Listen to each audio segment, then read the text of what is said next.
afternoon,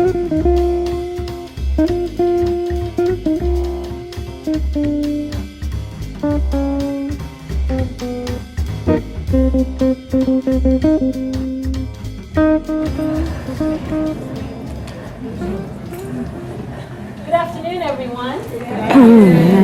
Very good to see you this afternoon. And welcome to the final Historical Heartbeats Lecture Series for the 2010 year. Very happy today to have a fantastic lecture, Bits and Bites, Bermuda's Culinary Arts. And we have two of Bermuda's best-known cooks here with us today. I'm going to tell you a little bit about both of them. Let me begin with a man who needs no introduction, Mr. Fred Ming. Frederick Ellsworth Ming was born in Jubilee Road in Devonshire, Bermuda. The Ming family was noted for their skill in cake making. When Mr. Ming was a young boy, he watched his mother preparing food and was under the impression that preparing food was for women only. However, a visit on board the ship, the Queen of Bermuda, opened his eyes when he realized that the gallery was opened by male chefs. After high school, he was employed on the ship and worked in the bakery, pantry, and the main galley, which he thoroughly enjoyed. Mr. Ming later worked at Bermuda's airport preparing meals for the various airlines. He attended the Bermuda Hotel College and received several qualifications, and then worked at Tom Moore's Tavern Restaurant and became head chef at the Breakers Club restaurant.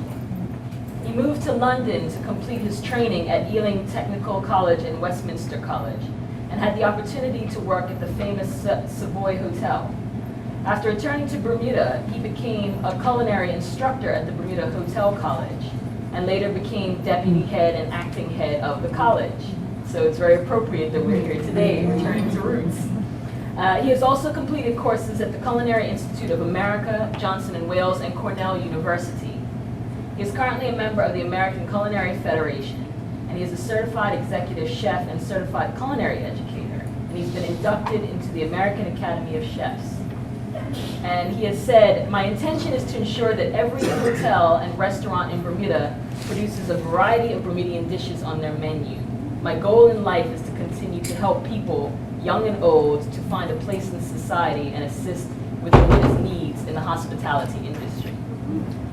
Mr. Ming today is ably assisted by somebody else who also needs no introduction, Mrs. Dolly Pitcher. I don't have a formal bio from Mrs. Pitcher, but for any of you who know anything about Bermuda fish, this lady knows Bermuda fish. She is from St. David's, and she knows a great deal about the culinary arts of St. David's. And she was a participant in the Smithsonian Folklife Festival in 2001. And to this day, some of my colleagues at DCI, like Jackie Aubrey, talk about that stuffed fish that you made. It is legendary. So I'd like to welcome you again for coming today. I would like for you to welcome our two chefs today, and please enjoy yourselves. Thank you. Well, thank you very much. Basically, you know, when we all travel, I guess one of the things on our itinerary is to taste the foods of those particular countries. And for the last couple of years, to be honest with you, because of my travels a lot, I have written to the Premier of Bermuda, telling him that he should have at least 6 to 8 dishes in each hotel on Bermuda, because that's what tourists are looking for. And it's unbelievable that how it's like, you know, not followed those particular way of life. Because, I mean, you always, if you have a conversation with the taxi drivers, they always say, well, listen, the tourists are asking, where can we go for a lot of places? I mean, you know, I can go down to Davis, which I thoroughly enjoy going down there for some indigenous foods. But then again, we should make Bermuda entirely like that, basically. Because the natural resources of Bermuda is just people, you know. And of course, with all our expressions about Bermuda, whatever the case may be now and then. But technically speaking, of course, Bermuda's natural resources, apart from being the people, going way back to the old days, of course, like how we ate things. And what we got to remember is that the foods that we ate primarily was what was affordable, what we could afford. And some of those things still exist now, but because of you find different indigenous people that's moved to Bermuda, that's made things expensive. Like who likes a nice oxtail? But look at the price you got to pay for it nowadays, though. You know, who ever thought that codfish would surpass like a steak? And it was like in the old days, those who had the money can't afford to have a steak. But to be interested, though, is just that the foods that the people ate in those days was the right food. Because the doctor is telling everybody today not eat that red meat, right? It's no good for you. But the interesting thing, going back to the old days, how they ate the right food. Everybody had their own little garden. They had fresh food from the garden to the table. And then, of course, you find that all the foods they had was obviously fresh stuff. And fish was plentiful.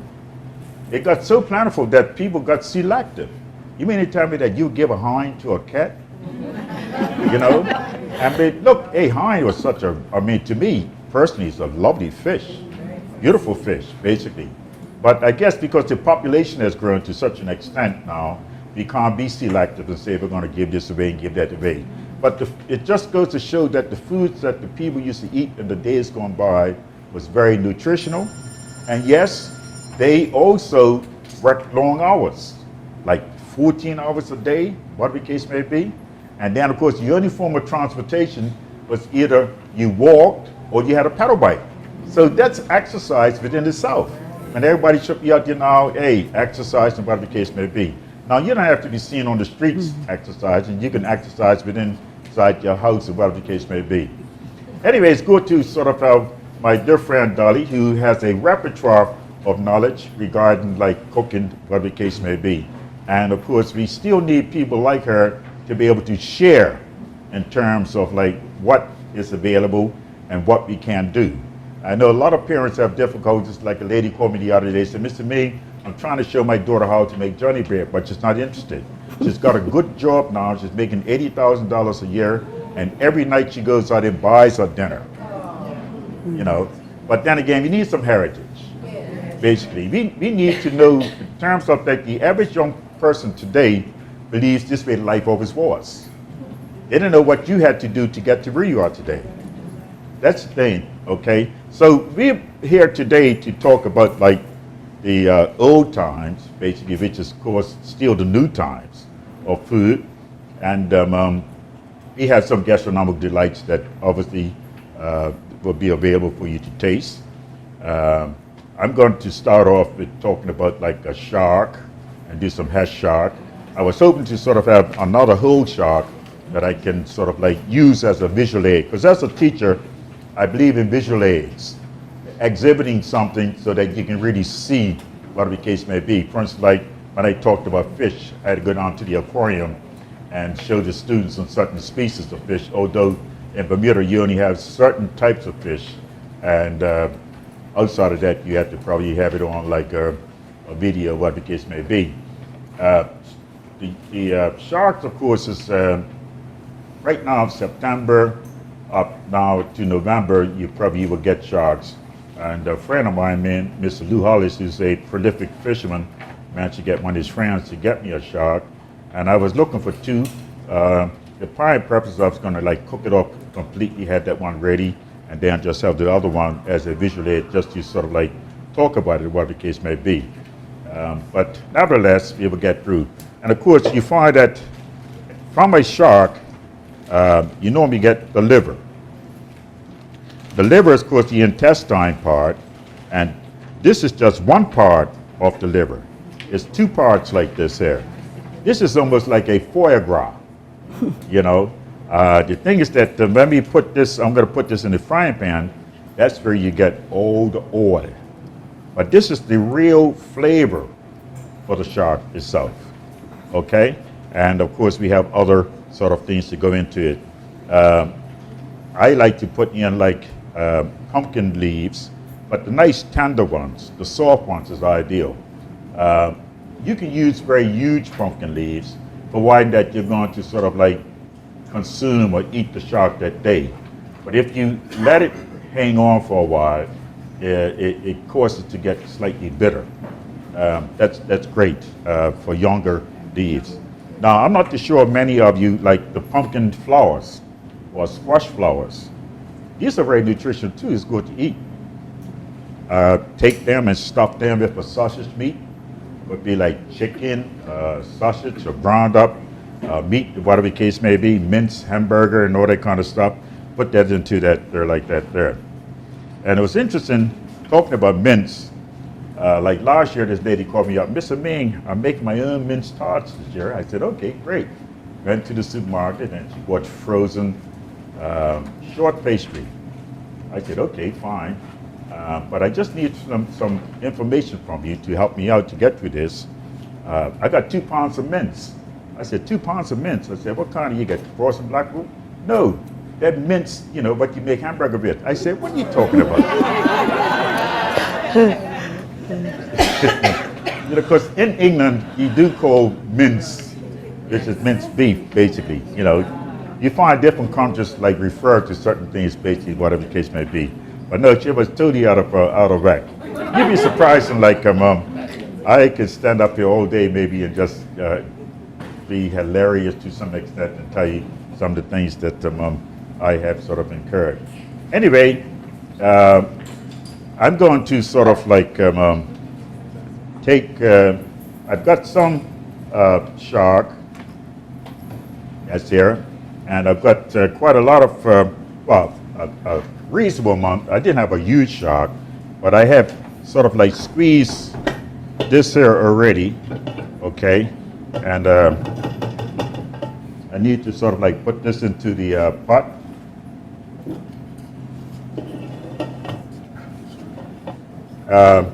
You get people nowadays, because of different types of machinery, like a lady would say, well, Mr. Ming, I don't use the cheesecloth anymore to rinse the water out or squeeze the water out. I take it straight and put it into like my blender or the food processor, which kind of like grinds it up, makes it soft and so forth. You get all kinds of like ways of doing things. But like I said, like basically in the olden days, what we have to remember, we had no other choice to deal with the stuff that we had, okay? And it's just like looking around the hair. Look at, see for instance, that's a heater over there, but that's a kerosene heater. Now you have different types of heaters today, which are electrical. But a heater like that, obviously, used to be used mostly during the winter, or when someone got sick, you put like a pot on there with a bit of eucalyptus. That is very famous down in Australia for like the koala bears. And this would kind of be like a soothing purpose. When you're in that room, would help to sort of get rid of your cold or your actual fever, whatever the case may be. Now, that during the day when it's on, the big pots of soup that was cooked on those heaters, big pots of soups, all of the natural ingredients that grows in Bermuda, you can guarantee was like in that pot of soup. I can remember as a little boy coming up to my granny's, because she used to live on Jimmy Road, Devonshire, and had a tot shop. Stopping off at a house one afternoon, I said to Mom, oh, Granny, I smell something real nice here in your house. Oh, we got a, what you call a black-eyed pea soup going. So I've been out there, peeked in it. I said, why do you have trees in your soup? Now, you boys behave yourself. But in the early days, I just tried a whole bunch of time. A whole bunch of time went in, you know. Now, of course, we're sophisticated. You tie the time on a piece of string, put it in, and pull it out, or whatever the case may be, or just chop it up. But those were the ways of life, basically, and what used to happen in terms of like those days. But that was a big time in terms of keeping the room warm, or boiling water, or you had your big pot of actual soup going. And though outside cooking, although I stole these out of my fireplace, but then again, you used to have these type of metal containers on outside cooking, especially Christmas time. Everybody steamed the puddings on the outside, wrapped up into big cheesecloth, whatever the case may be, steaming those puddings, and also cooking things. But one of the other aspects, how people used to boil clothes, outside boiling the clothes into this water and stuff like that. And you used to have a little cube of blue, right? A little cube of blue, put that into the water so that it made the clothes nice and bright and white. As a matter of fact, I learned also when I was in beginning to in catering, decorating cakes, that when you make the white icing, you put a drop of blue that would highlight the whiteness of it and make cakes look bright, nice, and bright, basically. But those are some of the things, and then of course, I guess we man, well, not me, myself personally, but like my father and those before me used to really enjoy those clothes that coming out of that type of boiling, because how the ladies used to have the big irons, and those days was the coal irons, right? And then lots of starch, and those necks used to be so stiff. Oh man, I tell you, this guy used to walk around mighty proud. And because, although today we think that people look nice when they dress up, but if you looked at some real old pictures, how the ladies and the man even dressed up in those days, I mean, the nice color, looking nice, and immaculate. I was listening to a guy on TV the other day. It was interesting, basically. We always tell somebody how nice they look. We always have to say, oh, girlfriend, you look real nice. But how many times do you tell yourself how nice you look? We need to take time out sometimes to say that, yes, we look nice and graceful and things like that there. You compliment yourself at times. And we always go out and say, oh, you look beautiful or charming or whatever the case may be. But anyway, lots of foods, obviously, in the old days, still was nutritional. Because the thing, even today, depends on how you cook something. You see, heat can destroy the nutrition. Very often, if they boil in maybe some green peas, why do we need to fill the pot up with water? There's no need for that. Just the minimum amount of water is possible, because you got to remember that heat can destroy the vitamin C content. And you just need a small amount of water, and also cook for the shortest time as possible.